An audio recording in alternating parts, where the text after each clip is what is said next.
Dieu, notre roi, je vais te dire merci. Merci pour ta présence en nous et avec nous.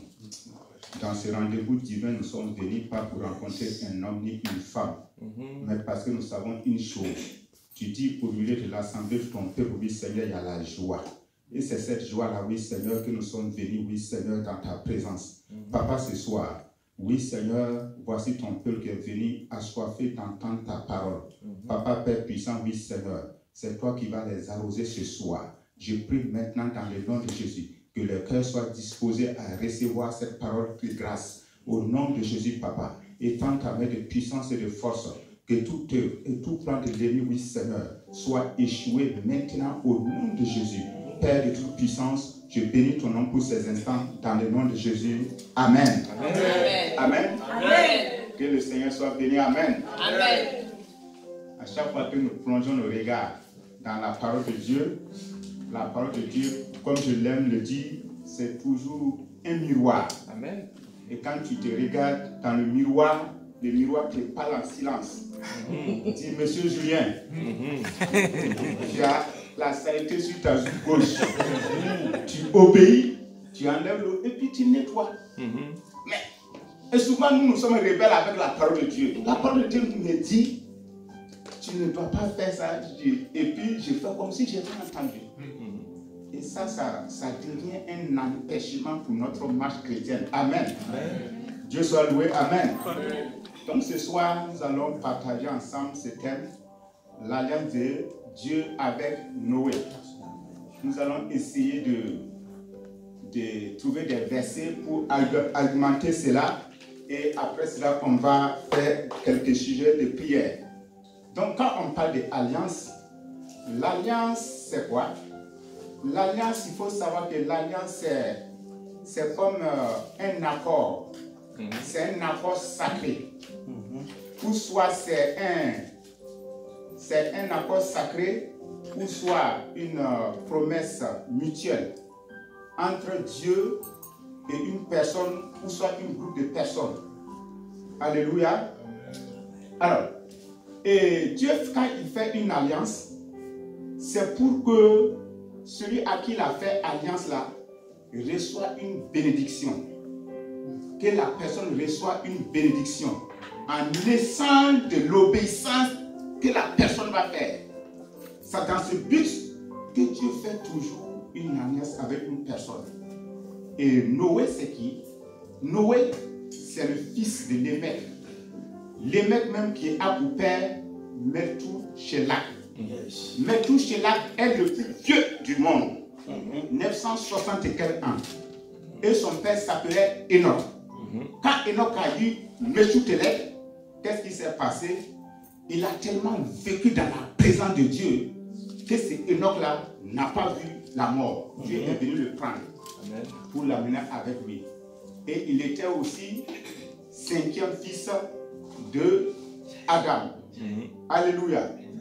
Que le Seigneur soit béni. Amen. Amen. Donc, comme verset de référence, nous allons lire dans le livre de Genèse, au chapitre 7, verset 1 à 5. Alors, verset 1, l'Éternel dit à Noé, entre dans l'arche, toi et toute ta maison, car je t'ai vu juste devant moi parmi cette génération. Verset 2, tu prendras auprès de toi 7 couples de tous les animaux purs, le mâle et la femelle, une paire d'animaux qui ne sont pas purs, le mâle et sa femelle. Verset 3, 7 couples aussi des oiseaux du ciel, mâle et femelle, afin de conserver les races en vie sur la face de toute la terre. Verset 5, car encore 7 jours et je ferai pleuvoir sur la terre 40 jours et 40 nuits, et j'exterminerai de la face de la terre tous les êtres que j'ai faits. Verset 5, Noé exécuta tout ce que l'Éternel lui avait ordonné. Deuxième verset de référence, Genèse au chapitre 8, verset 1 à 5. Au verset 1, il est dit, Dieu se souvient de Noé et tous les animaux et de tout le bétail qui était avec lui dans l'arche. Et Dieu fit passer un vent sur la terre et les eaux s'apaisèrent. Verset 2. les sources de l'abîme et les écluses des cieux furent fermées et la pluie ne tomba plus du ciel. Verset 3. Les eaux se retirèrent de dessus la terre et s'en alla, s'éloignant, et les eaux diminuèrent au bout de 150 jours. Verset 4. Le 7e mois, le 17e jour du mois, l'arche s'arrêta sur la montagne d'Ararat. Verset 5. Les eaux allaient en diminuant jusqu'au 10e mois. Le 10e mois, le premier jour du mois, apparut le sommet des montagnes. Alléluia. Amen. En introduction, après la chute d'Adam et Ève, l'humanité s'est retrouvée en proie à la corruption et au péché, éloignée de Dieu et soumise à l'influence de Satan, le prince de la puissance de l'air. Et nous avons la référence dans Éphésiens chapitre 2, verset 2. Cependant, Dieu n'a jamais abandonné son dessein pour l'homme. Au milieu de la dépravation croissante de l'humanité, il choisit Noé, un homme de foi, pour incarner son plan de rédemption. L'histoire de Noé et de l'alliance divine qu'il représente est une démonstration du salut par la foi. Dans le livre de Genèse au chapitre 6, verset 8, il est dit que Noé trouva grâce aux yeux de l'Éternel. Et cette grâce n'était pas due à la perfection de Noé, mais à sa foi en Dieu, qui lui a conduit à obéir en construisant l'arche. Ce bateau symbole de la protection divine est également une image prophétique du salut de Jésus-Christ, du salut en Jésus-Christ, notre arche de salut, pour échapper au jugement du monde. Lorsque les eaux du déluge se sont retirées, Dieu a établi une alliance de paix avec Noé, sa famille et toute la création. Dans Genèse au chapitre 9, Dieu promet de ne plus jamais détruire la terre par le déluge. Et il scelle cette promesse par le signe d'un arc-en-ciel. Cet engagement de Dieu est une preuve de sa fidélité et de sa miséricorde. Malgré le mal qui avait envahi la terre, il choisit de préserver la vie et de donner à l'humanité un nouveau départ. Comme exactement la sœur Esther l'avait dit. À chaque fois quand Dieu dit qu'il veut faire quelque chose, à cause de son amour, à cause de sa grâce, chaque fois il revient encore pour faire du bien. Amen. L'alliance avec Noé préfigure les alliances futures de Dieu, notamment celle en Jésus-Christ, qui est l'accomplissement du salut promis. Elle montre que malgré nos fautes, malgré les fautes de l'humanité, Dieu est toujours prêt à restaurer, à protéger et à bénir ceux qui se confient en lui. En regardant cette alliance, nous voyons un Dieu d'amour qui ne cesse de tendre la main pour nous arracher et nous renouveler. C'est ce que nous allons voir ce soir en 3 points. Amen. Amen. Grand 1. Le péché de l'homme et le jugement de Dieu. Comme il avait promis, Dieu bénit Adam dont la descendance se multiplia sur la terre. Conçus après Adam, tous les enfants héritèrent de son péché et naquirent des pécheurs. Leurs pensées étaient mauvaises et rebelles envers Dieu. Et les relations entre humains étaient marquées par la haine, de souffrance et de maître. Dans Genèse au chapitre 6, verset 5. Après le maître d'Abel, Caïn et plus encore ses enfants, ses descendants, devint de plus en plus méchant. Surtout son 5e fils, qui s'appelle Lémec. Il l'a tué avec violence et blessé ainsi un garçon qui lui avait fait du tort. Et c'était le premier à marier 2 femmes. Il s'appelle Lémec. Retenez ce nom. Lémec, il y a Lémec du côté de Caïn et il y a un Lémec du côté de Seth. Seth, c'est le 3e fils d'Adam. Lui aussi, il a eu un Lémec qui est le père de Noé. Mais lui, c'est Lémec dont on parle ici là. C'est celui de Caïn. la lignée de Caïn. Donc lui, il a pris la violence de son père, l'a multiplié. Tout ce que son père a fait, lui multiplie par 70. Il continue de faire le mal. Alléluia. Donc, mais Seth, né d'Adam après le maître d'Abel, se comporta différemment. Lui et ses enfants firent preuve de zèle dans le culte qu'il rendit à Dieu et ils marchaient avec lui. Tandis que Enoch, le 5e petit-fils de Seth, marcha avec Dieu durant 300 ans avant d'être enlevé du ciel sans connaître la mort. Genèse au chapitre 5, verset 24. Lorsque les fils et les filles de Caïn et de Noé se marièrent entre eux, la méchanceté augmenta. Genèse 6, verset 2. L'iniquité commença à remplir la terre et Dieu en fut profondément peiné. Mais dans ce tourbillon de générations corrompues, il y eut un homme qui sut trouver la faveur de Dieu. Noé, lui, dont le nom signifie paix et réconfort, deux choses qui abordaient sa vie, avaient trouvé grâce aux yeux de Dieu. Dans Genèse 6, verset 8. Premièrement, c'était un homme juste devant Dieu. Non qu'il fût sans péché, mais il avait été reconnu comme juste à cause de sa confiance en Dieu et l'obéissance dans la foi en la parole divine. Genèse 6, verset 9. Deuxièmement, Noé était un homme bon, loyal envers Dieu, il obéissait totalement à la parole et marchait avec lui. Genèse au chapitre 6, verset 9.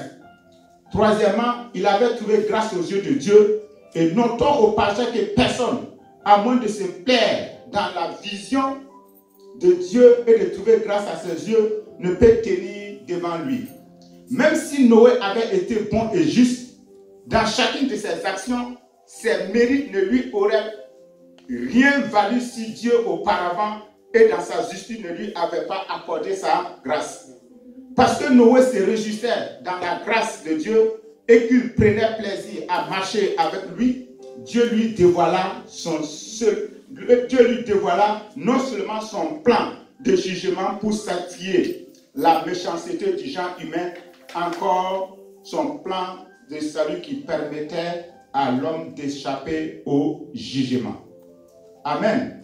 Amen. Donc voici pourquoi, qu'est-ce qui a amené Dieu à détruire un monde que lui-même il a fabriqué, que lui-même il a construit. Qu'est-ce qui a poussé Dieu? Est-ce que c'est parce que Adam a désobéi? Non, c'est pas ça. Parce que Adam a désobéi et il y a eu plusieurs années, Dieu n'a pas détruit la terre. Est-ce que parce que son fils Caïn a tué son frère Abel, que Dieu veut détruire le monde? Non. Parce qu'après ça, nous voyons qu'il y a eu plusieurs années aussi. Il n'a pas détruit la terre. Est-ce que parce que son fils Lémec a commencé à tuer les gens ou à marier les femmes deux qu'il veut détruire la terre? Non. Parce qu'après ça aussi, il n'a pas détruit la terre. Mais pourquoi? Qu'est-ce qui a mené Dieu à vouloir réduire tout à néant, à vouloir détruire tout? Et cela, on peut le trouver dans le livre de Genèse au chapitre 2, Genèse 6, verset 2, où la parole de Dieu dit que les fils de Caïn et les filles d'Abel, non, de Seth, quand ils se sont mariés, ça veut dire le mal a augmenté, le mal s'est multiplié. Il y a les fils de Dieu et les fils de l'homme. Donc, il y a deux commentaires à ce niveau. Il y a d'autres qui disent les fils de Dieu, ce sont les anges dessus. Et il y a d'autres qui disent que ce sont les enfants de Caïn et de Seth qui quand ils se sont mariés, le mal a augmenté. Tout ça, ça nous intéresse parce que nous, on veut savoir là, le mal est rentré. C'est parce que les gens ont commencé à faire ce qui est mauvais et que le monde a atteint un certain niveau que Dieu a voulu tout balayer pour reprendre. Alléluia. Et nous arrivons au point 2. L'arche du salut construit par la foi. Noé construit l'arche en bois de gopher, comme il lui avait été ordonné. Haute de 3 étages. Il était long de 135 mètres de long, 22 mètres de large et 13 mètres 50 de haut. Dans Genèse 6, versets 13 à 15. Nous savons que pour construire une telle embarcation, il fallait une énorme quantité de bois et de travail. Il fallait travailler nuit et jour. Et il fallait aussi, en plus de tout ça, une foi inébranlable. Parce qu'il allait faire face à des oppositions. Les gens vont me dire, vieux, toi tu es en train de chaque fois que tu tapes les bois, qu'est-ce que tu veux faire? Il dit non, Dieu m'a dit qu'il y a la pluie qui va venir balayer la terre. Donc venez, on va construire ensemble pour que l'âge qu'on va construire là, ça va nous permettre d'être sauvés. Donc Noé en son temps, il prêchait, il donnait la parole de Dieu, il exhortait les gens pour que les gens viennent et qu'ils puissent construire ensemble pour que le jour où il y aura la pluie du jugement là, pour qu'ils soient sauvés. Mais les gens le prenaient pour un fou. Ils disaient, ce vieux-là, vraiment, il a perdu la tête. Comment un tel truc, toi, tu vas construire ça? Mais c'est comme ce que nous faisons exactement. Les gens te diront, toi, tu te lèves dans ce froid-là. Tu dis, tu pars à l'église. Qui t'a dit qu'il y aura fin du monde? Qui t'a dit ça? C'est ce que les gens disaient à Noé. Les gens lui disaient ça. Est-ce que tu as déjà vu la pluie? C'est vrai qu'en son temps, il n'y avait pas de pluie. C'est la rosée qui sortait et qui arrosait les plantes. Donc, il n'y avait pas de pluie. Mais Noé avait tellement la confiance en ce que Dieu a dit que lui, il a continué. Mais Dieu est bon et Dieu est merveilleux. Il sait que l'année que Noé va finir de construire, que ça soit 50 ans qu'il va finir, au moment où il va finir, que tout sera revenu là, c'est en ce moment que le monde va finir. C'est en ce moment que la pluie va finir. Donc, il a passé plusieurs années à faire la construction. Les gens ne l'ont pas aidé. Il a continué, il a persévéré. Malgré les oppositions, il a continué. Il a continué à faire ce que Dieu lui a demandé de faire. Et quand Dieu te demande de faire quelque chose, il te donne des détails. Et il a fait les choses en détail. Imagine-toi, on dit de mettre un bois ici, toi tu le mets en haut. Et c'est Dieu qui sait qu'il y a la pluie qui va venir. Ça veut dire que toi-même tu es en train de te tuer. Donc Noé a tellement fait les trucs selon la parole de Dieu, à tel point que quand tout a été fini et que les animaux sont venus, il les a mis comme Dieu l'a dit de le faire. Et remarquez, la maison était construite en 3 étages. Ça veut dire les trucs étaient tellement bien séparés. Dieu a pris son temps. Et nous aussi a pris son temps pour accomplir ce que Dieu lui a demandé de faire. Donc, comme les gens n'ont pas écouté, il va arriver un moment.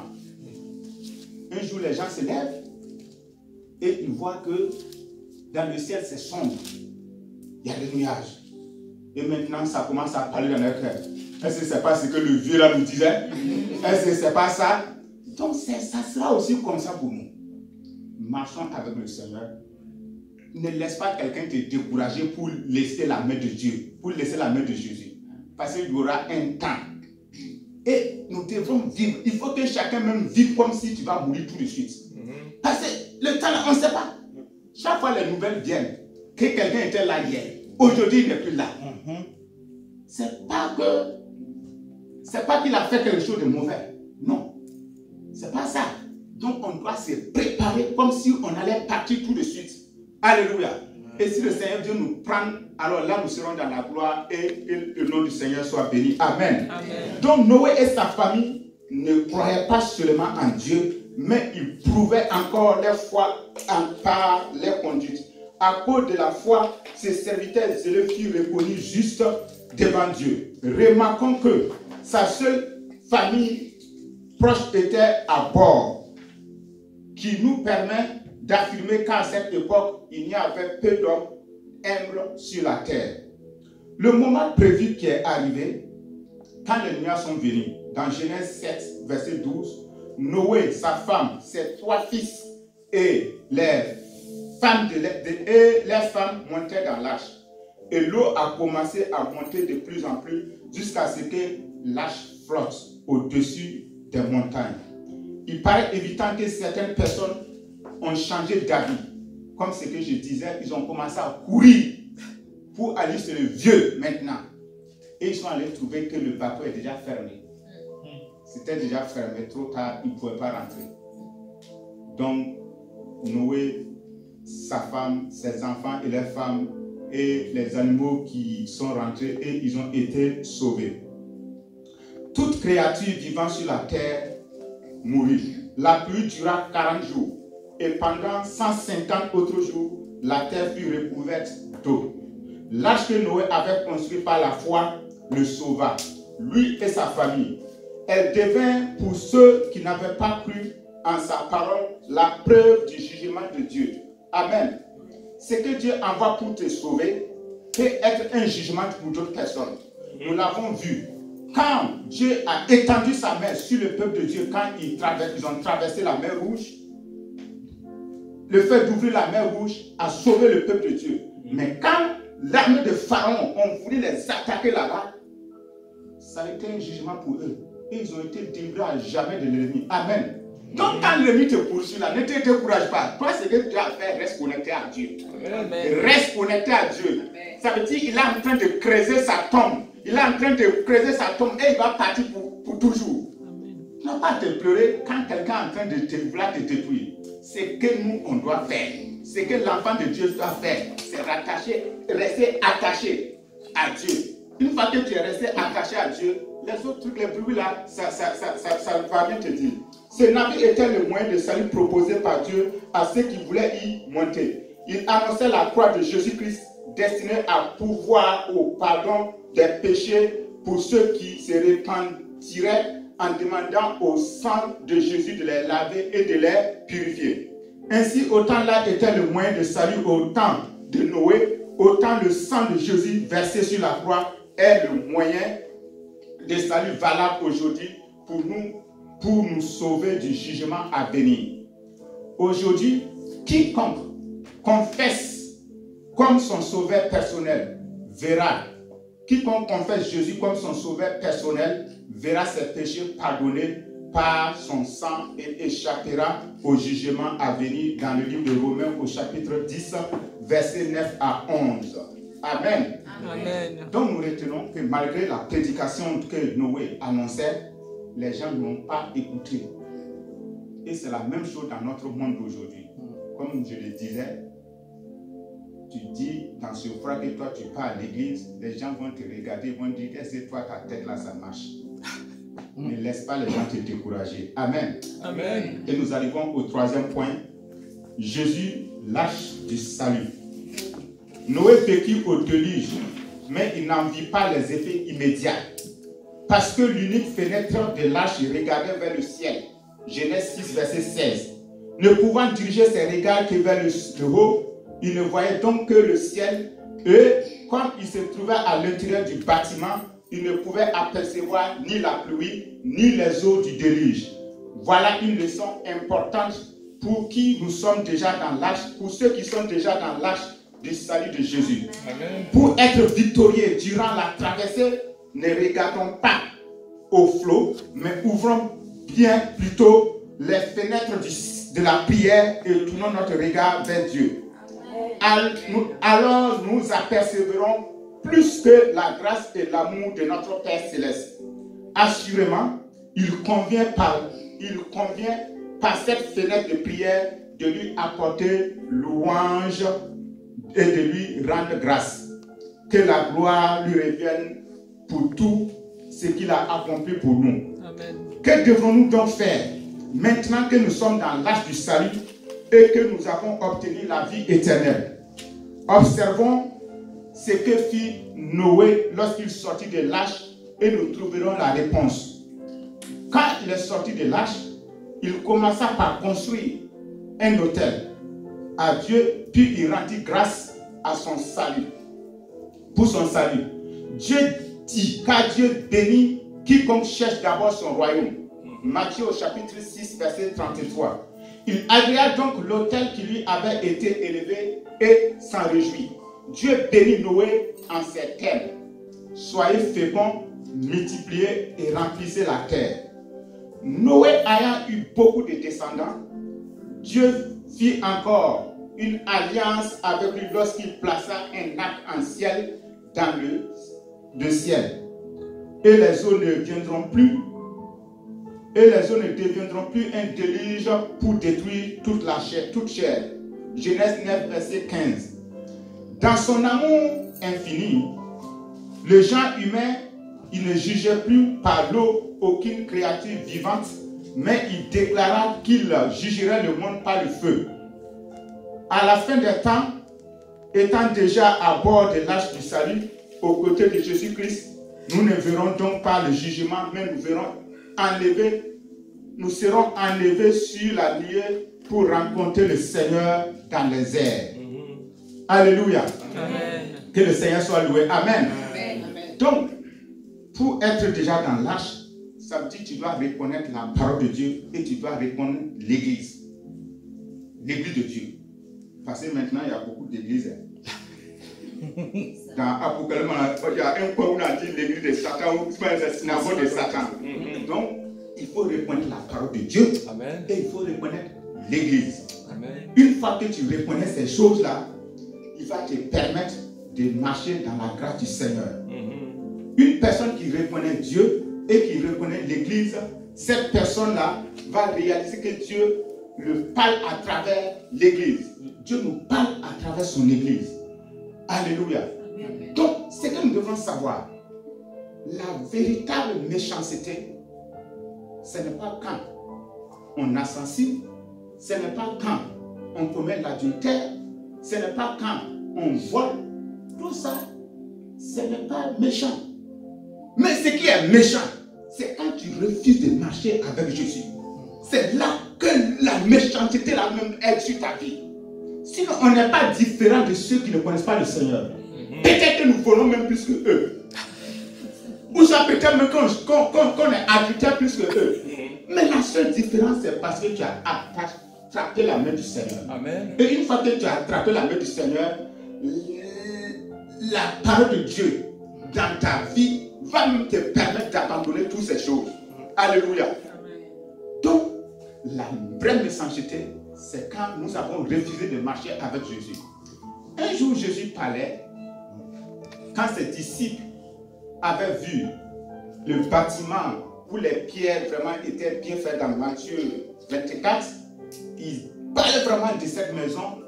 Et Jésus dit non, il ne restera pas pierre sur pierre. Vous voyez toutes ces choses-là, ça sera détruit. Et il dit, la fin du monde là, c'est proche. Et ses disciples viennent le voir en aparté. Il dit, dis-nous quand cela arrivera. Il dit, personne ne sait le jour, personne ne sait l'heure. Mais tu dois te préparer comme si c'est pour bientôt. On doit se préparer comme si c'est pour bientôt. Alléluia. Et il dit, quand tu vas entendre les bruits de guerre, on entend les bruits de guerre, non? Des maladies qu'on ne peut même pas nommer. Il y a eu Covid, tout le monde a pleuré ici. Amen.